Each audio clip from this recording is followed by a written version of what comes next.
Alright guys, welcome back to the channel. We're not coming in with the usual video today, as you may be able to tell from this blank screen. This weekend's card is just nothing really to write home about. We've got, Gabriel Bonfim versus Randy Brown in a main event, and I feel like as a fan base, 99% of us are kind of just holding out until next weekend's card, with Islam and Jack taking on each other at Madison Square Garden, which is going to be a freaking banger. So yeah, I thought I wouldn't waste your guys' time by breaking down this weekend's fights. I will obviously still be watching it, but yeah, I just thought I'd switch it up and do something a little bit different today. So for today's video, I will be ranking nations with only one UFC fighter. Now, if you're a bit confused by that title, I will get into that shortly and explain it a bit more. There are 26 nations in the UFC that only have one fighter that has fought in the UFC. So I will only be counting fighters that have fought in the UFC that have debuted. Obviously, there's a few guys who have fought in the Contender Series or have been signed recently that are from certain nations in this card, like such as Marwan Rahiki, for example, who is also from Morocco, um, such as Yusuf Zalal. But he hasn't debuted in the UFC yet. He just won in the Contender Series a few weeks ago. So that's just an example. Yeah, so before we get into the ranking of the 26 fighters, I will just put a little breakdown of the criteria that I've been looking for when I rank these guys and girls. So the main thing is your accomplishments. So how many wins do you have in the UFC? Are you a ranked fighter? Are you not a ranked fighter? Have you had any main events or title fights? And also the next one was just current form, like are you on a win streak? How many wins have you had in your last 5, 10 fights, or so on. And then the third is skill level. Not as important, but it definitely does play a factor in some of these guys and girls. And I just put a little asterisk down the bottom. As I explained earlier, only debut fighters are valid in this list. So yeah, without further ado, let's get into the video. Number 26, Bolivia, we've got Jose Medina. I'm just laughing at this dude. I'm sorry, man. Yeah, Jose Medina might be possibly the worst fighter in the UFC right now. I mean, he got signed off the Contender Series for kind of just being a quote unquote tough guy. Um, he got beat up, emoted at range. Then once he entered the UFC, he came down a weight class from 205 to 185 and lost a decision to Zachary Reese. He was tough there. He did the same exact thing, emoted, just got beat up. Then he got slipped by Tabor Gaultier and recently just got submitted by Todorovic. So, I mean, I'll be surprised if they give him another fight. But yeah, unfortunately, Bolivia is the lowest ranked nation in this tier list due to the fact that Jose Medina is just not UFC level. Number 25, we've got Mongolia, and their fighter is Nyamjagal Tumendembrel. I'm so sorry if I butchered that. But yeah, he was undefeated coming into the UFC. I think he was 7-0, 8-0. He lost to Carlos Hernandez last year's card in Macau, China, I believe it was, or Shanghai. Um, and he hasn't had a win in the UFC, but he is undefeated. And yeah, he recently got a win on road to the UFC. So I do think there is potential for him to do somewhat well in the flyweight division. But yeah, he hasn't had a win in the UFC. He fought once and he lost, so there isn't really much to go off with this young gentleman here. So yeah, he is number 25 on this list. Moving on to number 24, we've got Albania, and their fighter is Bernardo Sapai. He came into the UFC and he fought Vinicius Oliveira, and he got absolutely destroyed for 4 minutes and 30 seconds. And then, obviously, a lot of you have seen that KO of the year finish with the flying knee. He got absolutely smoked out cold, super bad knockout. So, pretty terrible way to start your career in the UFC. But he did get a nice bounce back win earlier this year in January over Ricky Tercios. But again, Tercios is a pretty low level guy at bantamweight. So, I mean, he does have a win in the UFC, so that is something. So obviously he's going to be ranked higher than a few people. But yeah, he is number 24 on the list. Number 23, we've got Democratic Republic of the Congo, and their guy is Josias Musasa. He got a win on the Contender Series over a pretty tough Georgian guy. I forgot the guy's name. Apologies. Yeah, and then everyone was expecting to smoke his opponent in his debut, who was Carlos Vera. Got head kicked, he got submitted straight away, and he recently just lost to Colby Thickness on the Perth card about a month ago. It was a pretty close fight. I mean, Colby Thickness is an average guy in the bantamweight division, but he did lose, and he doesn't have a win in the UFC, and he's got 2 losses.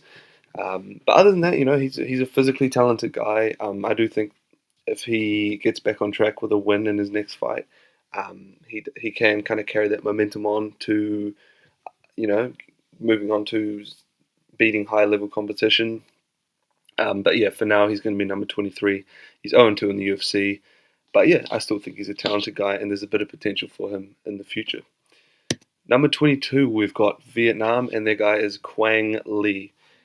This guy came to the UFC undefeated, lost to Chris Gutierrez. They got knocked out by Xiao Long. He did get a good win off over Gaston Bolaños, with a rear naked choke.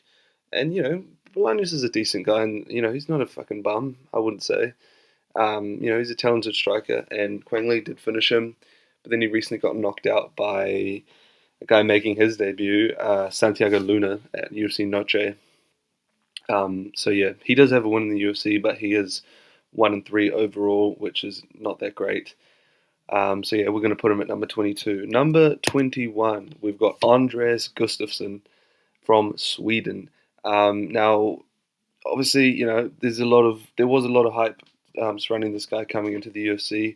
Looks like a freaking Viking, questionable tattoos on his back, so on and so forth. He did get a really impressive win in his debut against Chaos Williams.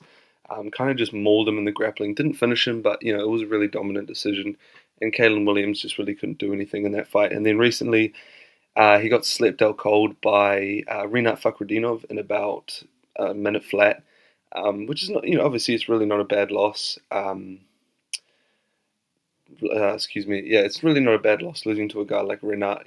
He's got a super good record, and he was ranked at one point, I believe.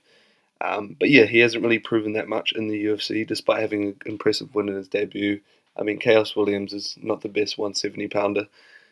He's pretty low level, in my opinion. So yeah, for now, we're going to put Andreas Gustafsson at 21. I do think he has potential to move up higher on this list. But yeah, for now, we're going to put him at number 21. Moving on to number 20, we've got Jocelyn Edwards from Panama. Now, she has a decent record.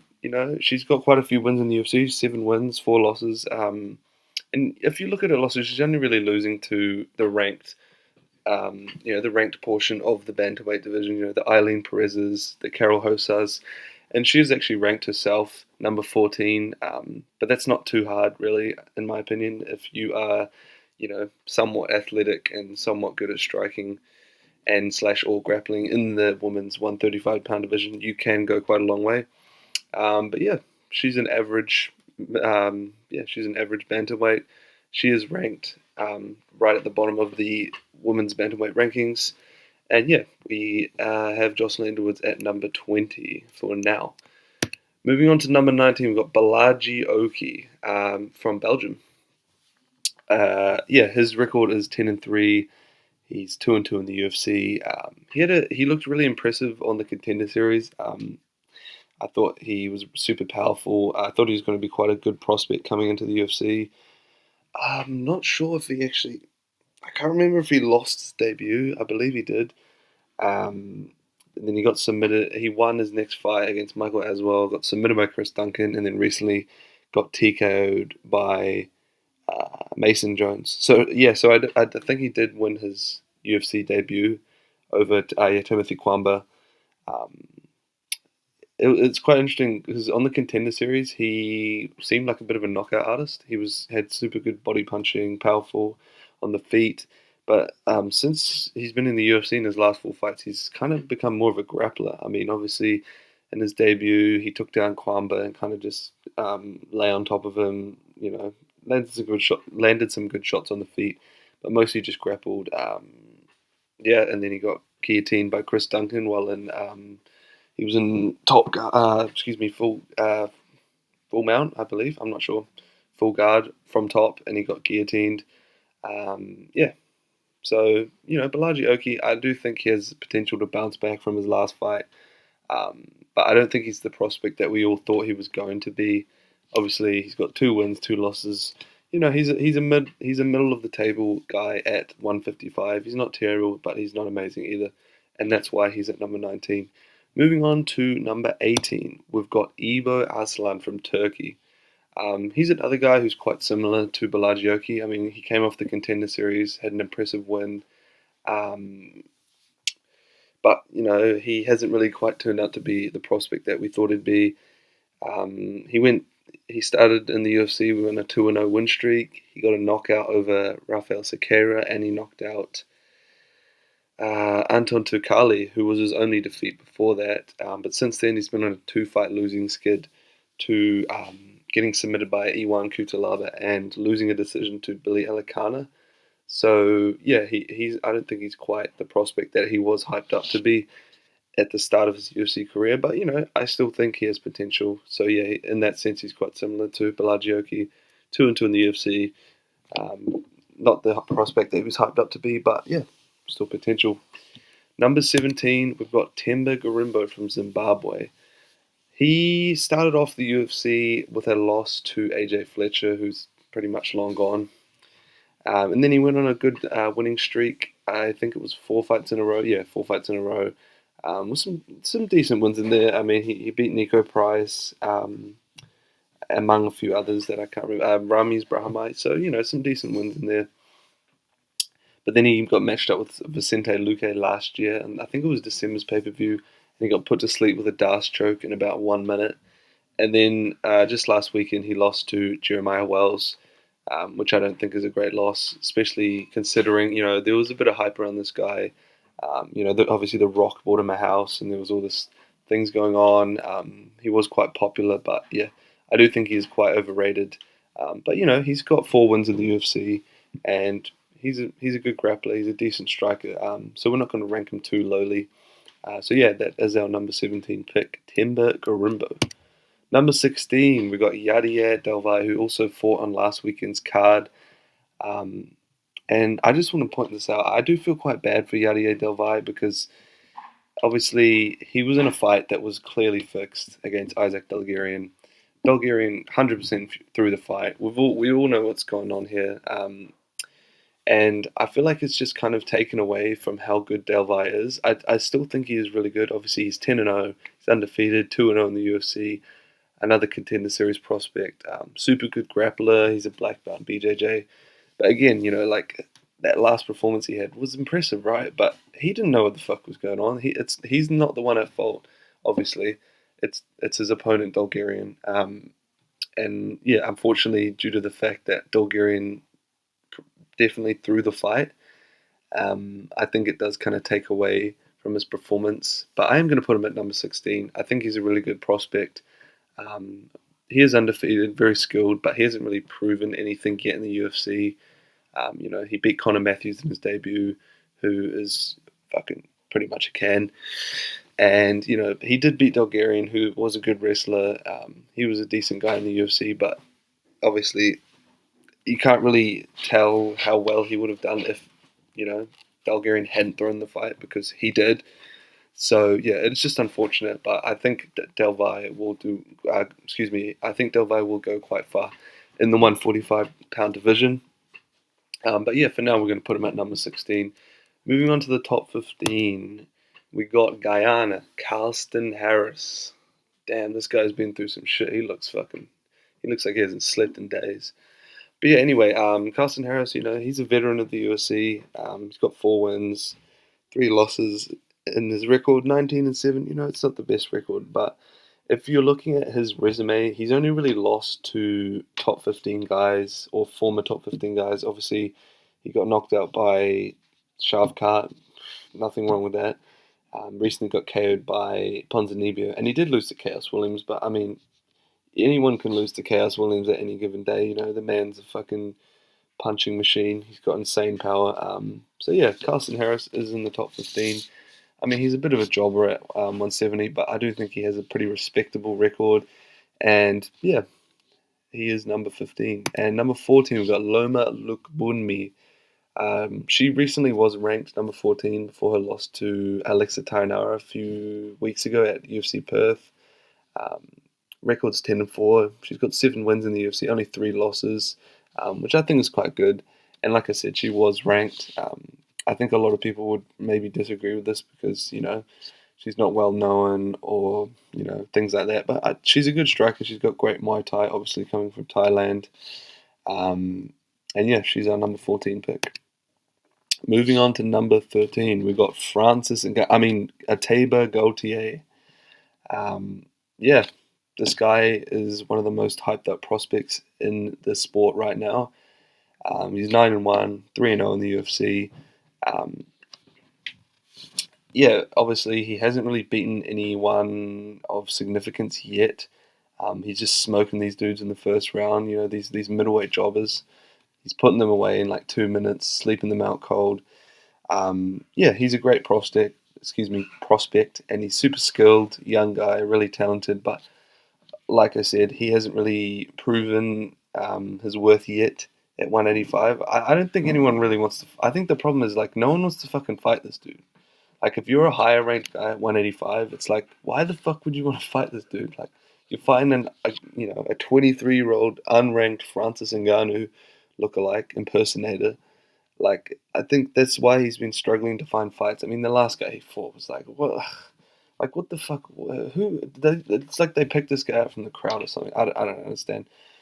But yeah, I just think he needs to get matched up with a good opponent. Maybe a guy just outside the top 15. And yeah, I would have ranked him much higher if he had, a top 25 guy on his resume. But, he hasn't proven much yet. Great prospect, though. Number 13 is Ateba Gautier. And number 12, we've got David Onama, who just recently lost the main event last weekend to Steve Garcia. But, he's decent, he's ranked in the featherweight division. He's got 5 wins in the UFC. Yeah, I mean, before the loss to Garcia, I think he was on a 4-fight win streak, if I'm not mistaken. Maybe 4-fight win streak. So yeah, he had a nice streak before Garcia and put him away. Yeah, that's pretty much all I got to say. He's a good guy in the 145 division.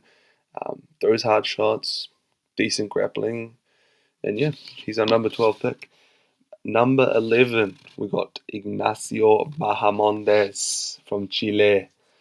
Um, yeah, he used to be ranked. I believe they've kind of been fluctuating between him and Grant Dawson and Mauricio Rufy. But in his last fight, I mean, he beat Jalen Turner 2 fights ago and he became ranked. But yeah, he's a top 20 guy in the lightweight division. His record's 17-6, 6-3. I don't think his UFC record really reflects like his skill level. I mean, he's lost to some super good guys. Like he's lost to Fiziev, Ludovic Klein, who we'll get to in a second, and I'm not sure who the other guy he lost to. Oh, okay, yeah, the other guy he lost to was John McDessie, which is like pretty fucking bad loss. But other than that, he's been fighting killers. He knocked out Manuel Torres. He's obviously got that crazy spinning kick, highlight reel KO. So, his UFC record might look bad for a guy that I'm ranking so highly. But, I think he's really skilled. He definitely has the potential to go back into the top 15 at some point. And yeah, I'm fucking biased because he's got the same birthday as me and he's one of my favorite fighters. Yeah, he's number 11. Moving on to the top 10. Number 10, we got Ludovic Klein from Slovenia. Despite not being ranked, he has beaten Ignacio Bahamondes in the past, as I just mentioned. He's just coming off a win over Mateusz Rambatsky 2 weeks ago, where the guy broke his ankle in the third round. He almost got finished, but still managed to hang on and get the majority decision.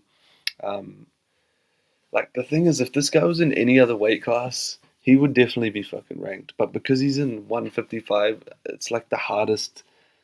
155 is the hardest division to get ranked in.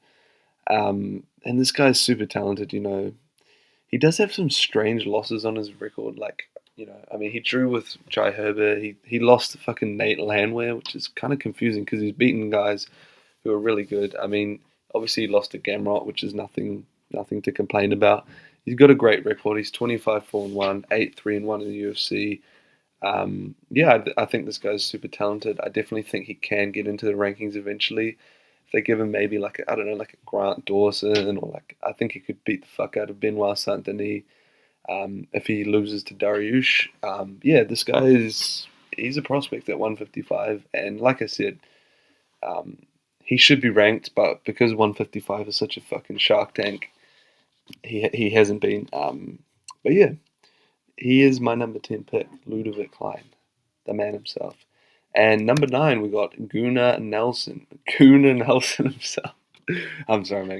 We got Gunnar Nelson, man, from Iceland. Yeah, a lot of you might disagree with this pick, but he used to be ranked. Quite a while ago, he was ranked in the top 10. He's had a main event, so despite his skill level being not as high as a guy like Ludovic Klein, um, he is a bit of a veteran. He does have some really good wins on his resume. He's more accomplished in the UFC, is what I'm trying to say. Um, not the best record when it comes to the UFC, 10-6, but he's fighting, he's fighting really good dudes.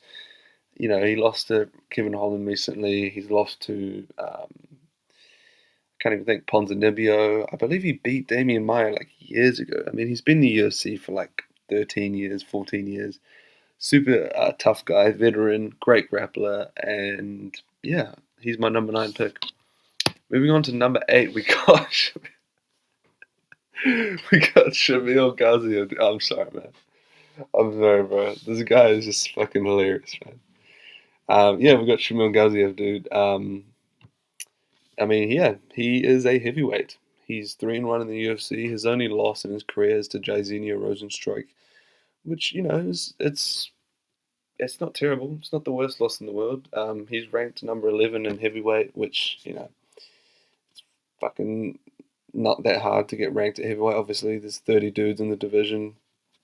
Um, and I think his accomplishments kind of outweigh his skill level at this point. I don't think he's that skilled of a fighter. I think he's just a big guy from Dagestan who can box, and yeah, he's just a big blobby guy. He's a big blobber, and yeah, he's only had one loss in his career. So yeah, that's all I got to say about Shamil Gaziev, number 8 in the rankings. Moving on to number 7, we got Jack Hermanson. Yeah, another UFC veteran, similar to Gunnar Nelson, a Nordic veteran, you could say. He's been in the UFC for a long time, 10 years or so. Despite his record in the UFC being pretty terrible, again, he's facing fucking killers, dude. He's fighting the Marvin Vittoris, the Kelvin Gastelums, the Jacare Souzas, people like this. And yeah, again, he recently got knocked out by Rodriguez. So his record, especially in the UFC, I don't think truly reflects his skill level. He had a good win against Joe Pyfer. I think it was early last year, which I was quite impressed by. I thought he was going to get slept, to be honest. So yeah, Jack Hermanson, he's a tough guy. He's a veteran of the game. He's been ranked, in the top 7, top 8 in the middleweight division. He's actually going down to 170 and fighting Miktubek Orwa, which is like the most fucking random fight ever. But I'm actually quite excited for that. So yeah, Jack Hermanson is my number 7 pick. Moving on to number 6, we got Amir Albazi. Damn, this dude's ugly. Anyway, yeah, Amir Albazi, I mean, he's only got one loss in the UFC, which was his last fight against Brandon Moreno. I do think he is quite overrated. Obviously, he beat Kai Kara France, but it was a fucking, it was a split decision robbery. Yeah, he's got a good record, 17-2. He's ranked top 5 in the flyweight division. He is super inactive though, which I think, I don't know, kind of downplays his ability because we never really get to see what stage of his career he's at because he's fighting like once a year. But yeah, he's a skilled guy. He's in the top 5 of the division, which is pretty impressive. But I do think he is a bit overrated, so we're going to put him at number 6. And moving on to the top 5, this is where it gets fun, guys. We got Waldo Cortez Acosta just recently coming off that crazy fight against Ante Deliha last weekend where he got finished, but it was an eye poke, so they ran it back and then he knocked out Deliha pretty much straight away. Yeah, that was a pretty crazy fight. But yeah, this guy, he's got a great resume. He's fighting top 15 guys. He's only lost to some of the best in the division. I mean, Sergey Pavlovich, former title challenger. He's fallen off a cliff a little bit recently, but he's still a skilled guy, and he did lose to Marcos Rogerio de Lima, which is not the best loss. But he was super active. Maybe he was injured. That's the thing I do like about this guy. He's super active. He fights like 3 times a year, sometimes more. Yeah, he's a good boxer. Um, Physical. Obviously, he's a former baseball player. Good record. He's only got 2 losses in his UFC and MMA career. 15-2, 8-2 in the UFC. Yeah, that's pretty much what I gotta say. Waldo Cortez Acosta is in the top 5. Oh, and he's ranked number 6 in heavyweight. So yeah, impressive resume. And yeah, he represents the Dominican Republic well. And number 4, we got Yusuf Zalal from Morocco. Yeah, obviously this guy came into the UFC about 5 years ago. Um, had a good win streak. I believe he went 3 or 4 in a row. And then he went on a 3-fight losing skid. But, if you look at the guys he fought, the guy fucking took Ilya to a decision. The guy took Tapore to a decision. I mean, he lost to Sean Woodson. I mean, most of these guys pretty high level. Yeah, and then he had a draw with, I'm not even sure who he drew against. But yeah, he went on a 3-0-1 streak after his initial starting win streak. Got cut from the UFC, had a few fights and some regional promotions in the US, came back into the UFC, and since then, I think he's been on a 6-fight win streak, which is super impressive.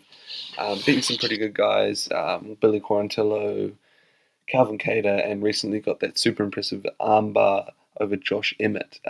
I think this guy is really skilled. Obviously, he's ranked in the top 7 of the featherweight division. He's got a big fight coming next. I think he should be fighting like either an Aljamain Sterling or like maybe I don't know, yeah, like maybe like an Aljo or like maybe an Arnold Allen. That would be a good fight. But yeah, he's got a big fight coming up next for sure.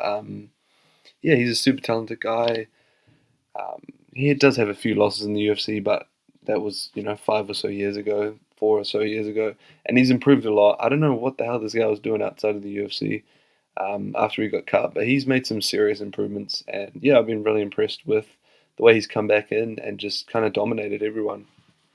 Aside from that third round against Cater, we don't talk about that. We don't talk about that. But yeah, Yusuf Zalal, he's been super impressive lately, and he's my number 4 pick. Moving on to the top 3. Number 3, we got Marvin Vittori.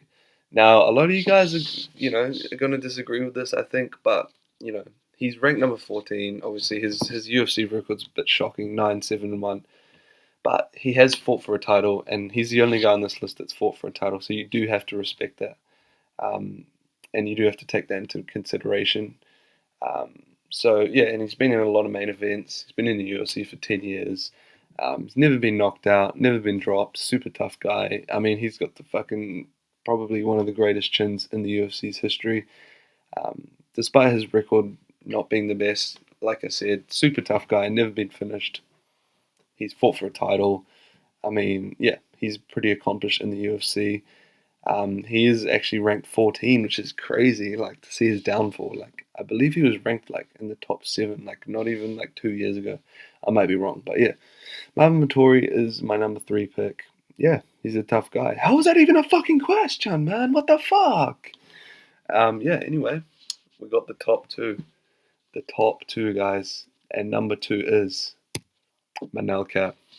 Manel Cap, brother. This guy, I mean, he's a pull-out merchant, let's be real. And his record in the UFC doesn't really reflect how skillful he is. I mean, he lost to, Mikhaev, he lost to Figueiredo, he lost to Pantoja. 2 out of 3 of those guys are champions. And the other guy was, a top 5 dude who I think could have been a champion. Aside from that, he's been fucking smoking these dudes. He knocked out Odi Osborne. He's in his last 2 fights, he's been 2-0. He knocked out Almabayev. He knocked out Bruno Silva.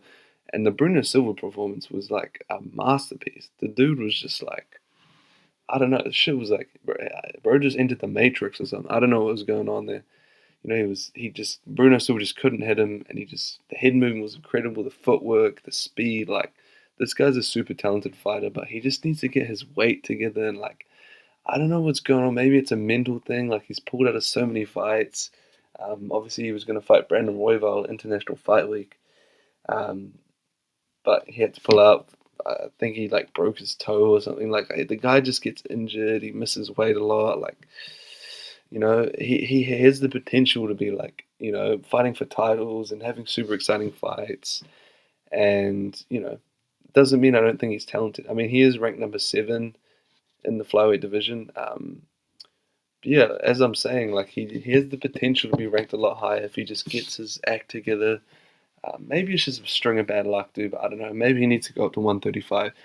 But he is my number 2 pick, and number 1, you know who it is. Joshua Van, our goat Joshua Van will be beating Pantoja next month. Yeah, man, Joshua Van, he's number 1.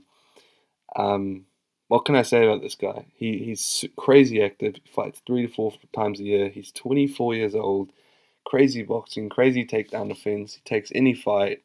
I mean, he's coming off a Fight of the Year candidate against Brandon Royval, where, you know, he was like number 12 coming into that fight. No one really expected him to win. It was like 2 weeks' notice, and they put on an absolute fucking war. I mean, he's 8-1 in the UFC. He's only been in the UFC for like 2 years. He's got 8 wins. His only loss is a knockout to Charles Johnson, who's like fucking prospect killer at this stage. Um, yeah, he's fighting for a title. He's number 1 ranked in his division. Super young, super active, super skilled. What more can I say about this guy? I mean, he is just a blessing to the sport. As it says on his chest, blessed. He's blessed. He's blessed us with his presence. So yeah, Joshua Van is my number 1 pick for, yeah, countries with only one UFC fighter. And I think, yeah, he just wears the flag with pride. And yeah, he's a great guy. He's a humble guy. Bought his mum a house. Like, what more can you say about this dude? Um, and I think he's got so much more to give to the sport. Even if he loses to Pantoja, which is probably quite likely, you know, it's not really going to drop his stock because he's I think he's quite a popular guy. Um, but yeah, that's pretty much all I gotta say, man. Joshua Van's my number 1 pick.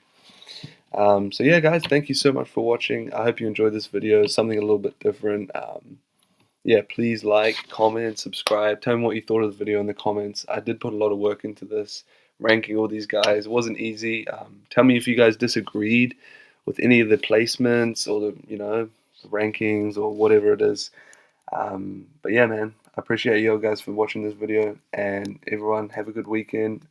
And yeah, I'll see you next week for UFC 322 breakdown. Goodbye.